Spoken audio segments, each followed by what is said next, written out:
Today we're going to locate the default password on your Brother MFC-L6915DW.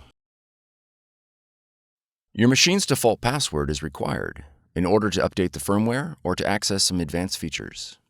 If your machine was manufactured in 2020 or later, the password will be located on a label on the rear of the machine. Your password will be the characters to the right of PWD. Your password will be exactly 8 characters. It will be case-sensitive and may include letters, numbers, and symbols. For older machines without a password label, use the word initpass or the word access as the default password. When prompted, enter the default password in the password field. If the password is not accepted, contact your system administrator and ensure the password has not been changed. For more tutorials, FAQs, and videos, visit us at www.brother-usa.com.